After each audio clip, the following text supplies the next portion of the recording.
सोमवार व्रत कथा हिंदी में। प्राचीन काल की बात है। एक गांव में एक साहूकार रहता था। साहूकार बहुत धनी था, लेकिन उसकी कोई संतान नहीं थी। साहूकार अपने वंश को लेकर हमेशा चिंतित रहता था। साहूकार भगवान शिव को प्रसन्न करने के लिए सोमवार का व्रत रखता था और व्रत के दौरान भगवान शिव पार्वती की पूजा करता और शाम को शिवलिंग पर दीपक जलाता था। साहूकार की पूजा अर्चना को देखकर एक दिन माता पार्वती ने भगवान शिव से कहा, हे प्रभु, ये साहूकार आपका परम भक्त है। प्रति सोमवार को विधि विधान से आपकी पूजा करता है। मुझे लगता है कि आपको उसकी मनोकामना पूर्ण करनी चाहिए। शिवजी ने पार्वती जी की बात को सुनकर कहा, हे गौरी, ये संसार एक कर्म क्षेत्र है।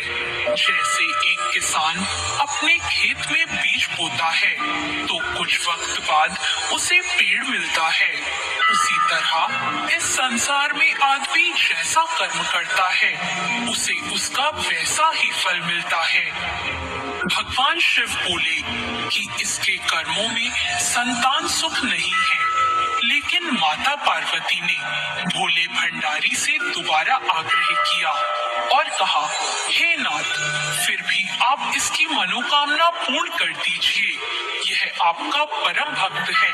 अगर आपने अपने भक्तों की इच्छा को पूर्ण नहीं किया तो वो आपकी पूजा आराधना क्यों करेंगे? माता पार्वती के इतना आग्रह करने पर भगवान शिव ने कहा, यह साहूकार बहुत धनवान है और इसके कोई पुत्र नहीं है, इसलिए ये सदैव चिंतित रहता है। लेकिन इसके भाग्य में संतान योग भी नहीं है। लेकिन तुम्हारे आग्रह करने पर मैं इसे पुत्र प्राप्ति का वरदान दे देता हूँ। लेकिन इसका जो पुत्र होगा वो केवल 12 सालों तक ही जीवित रहेगा। फिर एक रात्रि शिव जी ने साहूकार को स्वप्न में दर्शन दिए और कहा कि उसको जल्द ही पुत्र रत्न की प्राप्ति होगी, लेकिन उसका पुत्र दीर्घ आयु नहीं रहेगा, बल्कि केवल 12 वर्ष तक ही जीवित रह पाएगा। यह बात सुनकर साहूकार ना तो प्रसन्न हुआ और ना ज्यादा दुखी हुआ।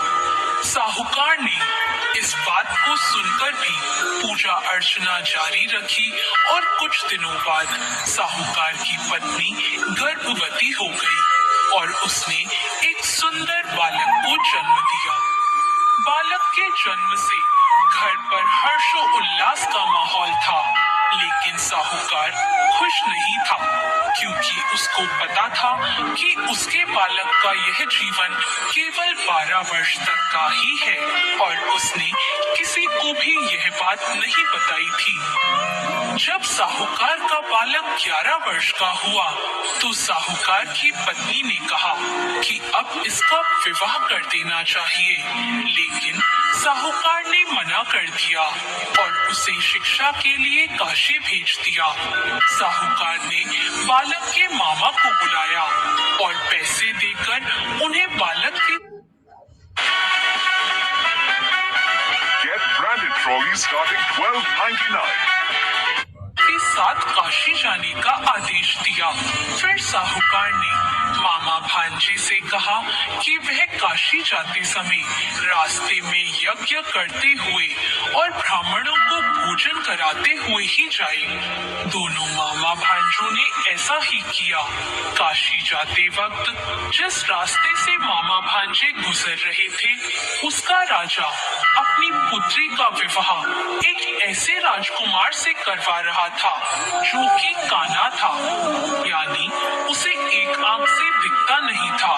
दूल्हे का पिता इस बात से चिंतित था कि अगर दुल्हन पक्ष को यह पता चल गया कि दूल्हा काना है तो राजकुमारी विवाह के लिए मना कर देगी। इसलिए उसने जब साहूकार के पुत्र को देखा तो उसने सोचा कि मैं अपने बालक के स्थान पर तोरण के वक्त इस बालक को बिठा दूंगा और दुल्हन के पक्ष वालों को पता भी नहीं चलेगा।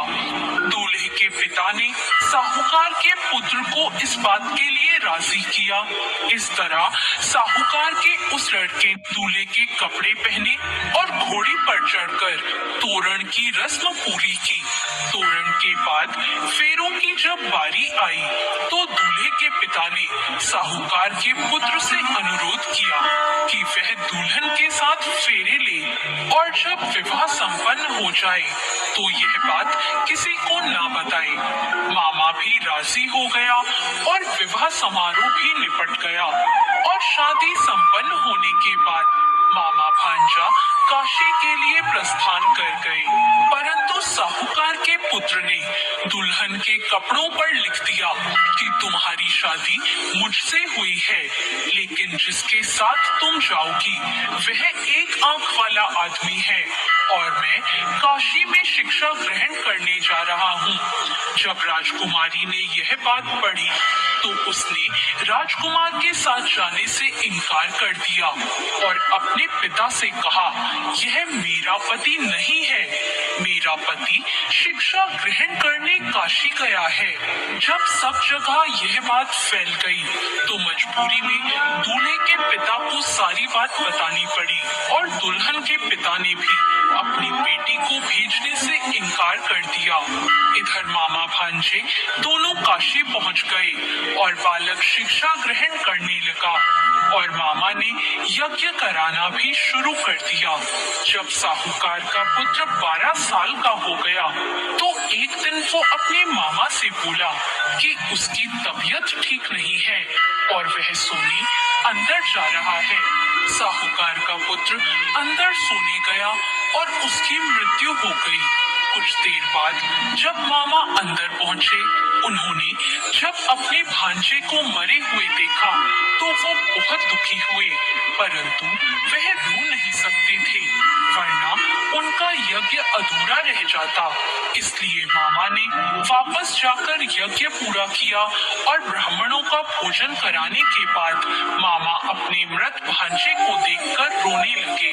उसी वक्त उसी मार्ग से शिव पार्वती गुजर रहे थे। माता पार्वती ने किसी के रोने की आवाज सुनी तो उन्होंने शिवजी से कहा, हे प्रभु, कोई मनुष्य रो रहा है, चलो उसके दुखों को दूर कर देते हैं। शिव पार्वती मामा के पास गए और उन्होंने जब मृत बालक को देखा तो हैरान हो गए, क्योंकि वह भगवान शिव के आशीर्वाद से जन्मा साहूकार का पुत्र था। माता पार्वती ने कहा, हे नाथ, यह तो साहूकार का पुत्र है जिसको आपने केवल 12 वर्ष तक का जीवन दिया था। पार्वती जी ने मृत बालक को देखा तो उन्हें दया आ गई और उन्होंने शिवजी से कहा, प्रभु, आप इस बालक को जीवन दान दे दीजिए, वरना इसके माता पिता जीते जी मर जाएंगे। माता पार्वती के आग्रह करने पर शिवजी ने उनकी बात मान ली और उसे जीवन दान दे दिया। साहूकार का पुत्र जीवित हो गया और मामा भांजे अपने घर की ओर प्रस्थान के लिए चल दिए। रास्ते में साहूकार का पुत्र उसी शहर से गुजरा जहां उसका विवाह हुआ था। दुल्हन के पिता ने बालक को पहचान लिया और मामा भांजों को लेकर अपने महल आ गए। दुल्हन के पिता ने एक समारोह किया और अपनी पुत्री को साहूकार के साथ भेज दिया। जब साहूकार का बालक अपने घर पहुंचा तो उसके माता पिता छत पर बैठे थे और सोच रहे थे कि अगर उनका पुत्र सही सलामत वापस नहीं लौटा तो वे ये दोनों भी इसी छत से कूदकर अपनी जान दे देंगे। पर उसी समय उसके मामा वहां आ गए और उन्होंने बताया कि उनका पुत्र जीवित है और विवाह करके वापस लौटा है। साहूकार ने अपने बालक को जीवित देखा तो खुशी से उसका स्वागत किया और साहूकार का पूरा परिवार खुशी खुशी अपना जीवन बिताने लगा। जैसे भोलेनाथ ने इस परिवार पर कृपा करी, ऐसी कृपा सब पर करना। उम्मीद करते हैं आपको ये कहानी पसंद आई होगी। अगर आपने अभी भी चैनल को सब्सक्राइब नहीं किया है तो चैनल को सब्सक्राइब करें, बेल आइकन पर प्रेस करें जिससे हमारी आने वाली वीडियो का नोटिफिकेशन आपको मिलता रहे। तो मिलते हैं ऐसे ही नई कहानी के साथ नेक्स्ट वीडियो में। आप सभी को राधे राधे।